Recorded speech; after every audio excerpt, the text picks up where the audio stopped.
अस्सलाम वालेकुम व्यूअर्स, मैं हूं आपका होस्ट अब्दुर्रहमान। आज डिस्कस करेंगे हुकूमत की जानब से सालाना 6 अरब डॉलर्स बचाने के लिए बिजली की कीमत में 45% कमी कर दी गई है।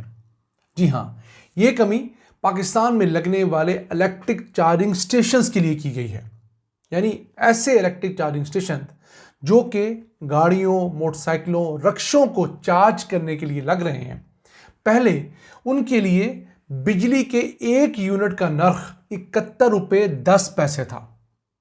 उसमें 45% कमी की गई है, यानी 31 रुपये 40 पैसे की कमी करके अब इन चार्जिंग स्टेशन को 39 रुपये 70 पैसे फी यूनिट बिजली मिला करेगी। इससे मुल्क के अंदर इलेक्ट्रिक चार्जिंग स्टेशंस की तादाद बढ़ेगी। जब बिजली सस्ती होगी तो इलेक्ट्रिक मोटरसाइकिलों, इलेक्ट्रिक रिक्शों, इलेक्ट्रिक गाड़ियों के अंदर जो बिजली जाती है जिससे वो चार्ज होती हैं, वो चार्जिंग की कॉस्ट कम होगी, तो मुल्क के अंदर लोग ज़्यादा इलेक्ट्रिक मोटरसाइकिल और इलेक्ट्रिक व्हीकल्स लेंगे। अब यहाँ पर हमारे घरेलू सारिफिन एक एतराज़ कर सकते हैं कि अगर इलेक्ट्रिक चार्जिंग स्टेशंस के लिए इतनी सस्ती बिजली की जा सकती है तो घरेलू सारिफिन के लिए क्यों नहीं? आपका एतराज़ हक बजाने पे। लेकिन इन इलेक्ट्रिक चार्जिंग स्टेशंस के चंद मजीद फ़ायदे भी हैं। पहला, एक तो सस्ती बिजली से सस्ता मोड ऑफ ट्रांसपोर्ट होगा। दूसरा, आलूदगी नहीं होगी। सोलर से बिजली पैदा कर सकते हैं, विंड से बिजली ले सकते हैं, न्यूक्लियर से ले सकते हैं, तो आलूदगी कम से कम होगी। फिर चूंकि ये बल्क के कंज्यूमर हैं, यानी बिजली में ये शायद 1000 घरों जितनी बिजली एक चार्जिंग स्टेशन इस्तेमाल करे, तो बल्क के कंज्यूमर को अगर फ़ायदा दिया जा रहा है और अल्टीमेटली मुल्क का 6 अरब डॉलर बच रहा है, तो मेरे ख्याल से ये घाटे का सौदा नहीं है। और ये प्राइस जो है 39 रुपये 70 पैसे की, इसमें तमाम किस्म के टैक्सेस और दीगर चीज़ें शामिल हैं। अब पाकिस्तान के अंदर अगर हम देखें तो सिर्फ मोटरसाइकिलों की तादाद 2,50,00,000 से ज़ायद है जो पेट्रोल मोटरसाइकिल है। इसके अलावा मुल्क के अंदर जो चिंची रक्शे हैं, ऑटो रक्शे हैं, लोडर रक्शे हैं, उनकी तादाद इंक्लूड कर लें तो तकरीबन कुल मिलाकर 2 व्हीलर्स और 3 व्हीलर्स 3 करोड़ हैं। इन सब के अंदर ज़्यादातर सवाए चंद ऑटो रक्शे के जो कि LPG पे चलते हैं, पेट्रोल इस्तेमाल होता है। तो मुल्क हर साल 6 बिलियन डॉलर्स का पेट्रोल अपने मोटरसाइकिलों को चलाने के लिए, रक्शों को चलाने के लिए, लोडर रक्शों को चलाने के लिए इंपोर्ट करता है। कितना? 6 बिलियन डॉलर्स का पेट्रोल हमारे बाइकर्स, हमारे रक्शे वाले इस्तेमाल कर जाते हैं। तो अगर हम इन मोटरसाइकिलों को, रक्शों को ही सिर्फ इलेक्ट्रिक पे कन्वर्ट कर लें, यकीन कीजिए साल का 6 अरब डॉलर्स बच सकता है। और ये कोई अनहोनी नहीं है। दुनिया भर में ऐसी किटें आ गई हैं जिनके अंदर एक पेट्रोल वाली बाइक को इलेक्ट्रिक बाइक में कन्वर्ट किया जा सकता है। पाकिस्तान में ऐसी किटें मौजूद हैं जहां पर आप 50,000 रुपये से लेकर 1.5 लाख रुपया लगाएं तो आपकी पेट्रोल बाइक जो है वो इलेक्ट्रिक बाइक में कन्वर्ट हो जाती है। और वो कितने अरसे में अपनी लागत पूरी कर लेती है? कंपनी का क्लेम है 3 से 4 महीने, आप उसे 6 महीने कर लीजिए। तो अगर कोई इन्वेस्टमेंट 6 महीने में अपनी लागत पूरी कर ले, उसे बेहतरीन इन्वेस्टमेंट कहा जाता है। फिर माहिरीन ये कहते हैं कि पाकिस्तान के अंदर अगर आपके पास पेट्रोल मोटरसाइकिल है और आपके किसी दोस्त के पास इलेक्ट्रिक मोटरसाइकिल है, दोनों का रोज़ाना मोटरसाइकिल चलाने का फासला एक जितना है, तो दोनों के जो लागत होगी फ्यूल कॉस्ट, उसमें 3 गुना का फ़र्क होगा। यानी अगर आपकी पेट्रोल मोटरसाइकिल महीने का 10,000 रुपये का पेट्रोल कंज्यूम करती है, तो उतना ही फासला तय करने पर इलेक्ट्रिक मोटरसाइकिल सिर्फ 3,300 रुपये की बिजली इस्तेमाल करेगी। तो आप इससे अंदाज़ा लगाइए कि इलेक्ट्रिक मोटरसाइकिल्स, इलेक्ट्रिक स्कूटीज़ किस कदर मुनाफे बख्श हैं। और हमारे जैसे मुल्क में और हमारे बाइकर्स भाई, और स्पेशली वो भाई जो ज़्यादा मोटरसाइकिल चलाते हैं, जिनकी मोटरसाइकिल का यूजेज ज़्यादा है, उनके लिए तो इलेक्ट्रिक मोटरसाइकिल किसी नेमत से कम नहीं है। हम इंडिया से बहुत पीछे हैं। अभी भी इंडिया के अंदर इस वक्त को 25,000 से ज़्यादा इलेक्ट्रिक चार्जिंग स्टेशंस लग चुके हैं। हमारे पूरे पाकिस्तान में 25 इलेक्ट्रिक चार्जिंग स्टेशंस भी नहीं लगे अभी। उसकी वजह क्या थी? उसकी वजह ये थी कि एक बिजली का यूनिट बहुत महंगा था।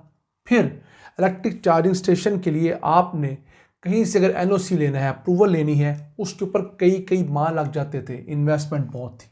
तो अब जहां हुकूमत ने बिजली की कीमत कम की है, वहीं पर इसके साथ साथ ये किया है कि जो शख्स भी इलेक्ट्रिक चार्जिंग स्टेशन लगाना चाहता है उसे सिर्फ 15 दिनों के अंदर अप्रूवल मिल जाएगी। फिर इसके साथ साथ गली मोहल्लों के अंदर एक कॉन्सेप्ट है जिसे स्वैपेबल बैटरी का कॉन्सेप्ट कहा जाता है। अभी भी दुनिया में ये इलेक्ट्रिक गाड़ियों और इलेक्ट्रिक मोटरसाइकिलों और रिक्शों की बैटरी चार्ज करना एक मसला है।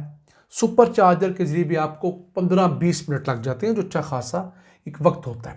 उसका ऑल्टरनेट ये है कि स्वैपेबल बैटरी स्टेशंस होते हैं, यानी कि ऐसे बैटरी स्टेशंस जहां पर बैटरियां फुली चार्ज पड़ी होती हैं। आप अपनी ख़त्म हुई बैटरी उस स्टेशन पे लेके जाते हैं, उस दुकान पे लेके जाते हैं, वो उस साइज़ की चार्ज हुई बैटरी आपकी बाइक में, आपके रिक्शे के अंदर, आपकी गाड़ी में लगा देते हैं और आपसे खाली बैटरी ले लेते हैं। तो 1 मिनट से भी कम अरसे के अंदर आप फुली चार्ज गाड़ी, बाइक या रिक्शे के ज़रिए अपना सफ़र मुकम्मल कर सकते हैं। फिर आपको कुछ मुसाफत के बाद इसी तरह के चार्जिंग स्टेशन मिल जाते हैं। तो इस कॉन्सेप्ट को पाकिस्तान में राइज करने के लिए हुकूमत ने फैसला किया है कि गली मोहल्लों के अंदर छोटे लेवल के ऊपर भी इस तरह के चार्जिंग स्टेशन खोले जाएंगे, यानी कि खोखे के स्टाइल के अंदर भी एक चार्जिंग स्टेशन खोला जा सकता है। आप बिजली के ज़रिए वहाँ पर पड़ी 20, 30, 40, 50 बैटरीज जो हैं उन्हें चार्ज करें। कोई शख्स अपनी बैटरी लेकर आता है, उससे आप स्वैप करें। आप ये जो खोखे हैं, छोटे लेवल पे जो काम है, इलेक्ट्रिक चार्जिंग स्टेशन जो है वो 20 लाख रुपए से शुरू हो सकता है और ये बढ़ते हुए कई करोड़ रुपए तक इन्वेस्टमेंट भी करवा सकता है। आप इंडिया में अगर चले जाएं तो इंडिया में अब जो लोडर रिक्शे हैं उनकी बड़ी तादाद इलेक्ट्रिक रिक्शों की है। क्यों? 3 गुना सस्ता उनको फेयर पड़ता है। और ऐसे लोडर रिक्शे भी वहाँ पर हैं जो सामान की तरसील के लिए इस्तेमाल होते हैं, जो 2000 किलो यानी 2 टन तक सामान उठा सकते हैं और 100 किलोमीटर एक चार्जिंग के ऊपर ट्रैवल कर सकते हैं। तो अगर हम इसी चीज़ को पाकिस्तान ले आए, हमारे चिंकी रिक्शे, हमारे लोडर रिक्शे, हमारे ऑटो रिक्शे जो कमर्शियल सेक्टर के अंदर काम करते हैं, वो इस पर कन्वर्ट हों तो हमारी दुनिया वो हसीन हो जाएगी। इन तमाम लोगों के बहुत सारे मसाइल हल किए जा सकते हैं। अब हमारे जो रिक्शे वाले भाई हैं, कभी एलपीजी के लिए धक्के खाते हैं, कभी पेट्रोल महंगा होने की बात करते हैं, फिर ये तमाम चीज़ें आप अपने घर की सॉकेट पे भी चार्ज कर सकते हैं। यानी ज़रूरी नहीं कि आप बाहर इलेक्ट्रिक चार्जिंग स्टेशन पर जाकर चार्ज करें।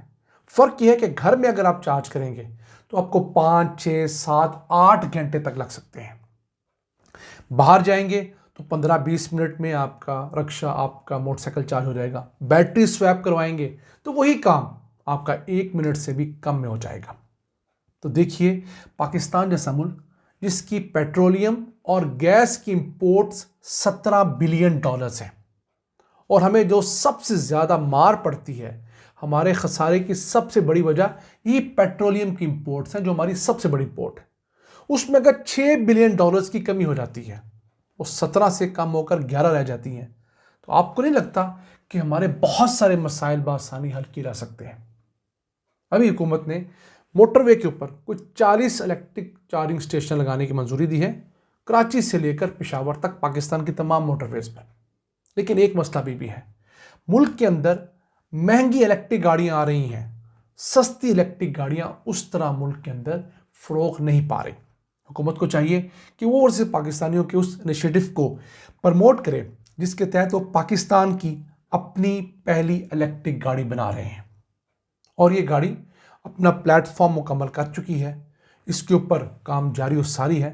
अगर पाकिस्तान की अपनी इलेक्ट्रिक गाड़ी आएगी तो यकीनन हमारे लोगों के लिए भी बेहतर होगी और पाकिस्तान के लिए फ़ख्र का मुकाम होगा। नाज़रीन, ये था आज का एपिसोड। हमें उम्मीद है आपको पसंद आया होगा। अपनी सजेशंस, अपनी आरा से हमें आगाह रखा करें। अपने मेज़बान अब्दुल रहमान को इजाज़त दीजिए। अल्लाह ने के बाद।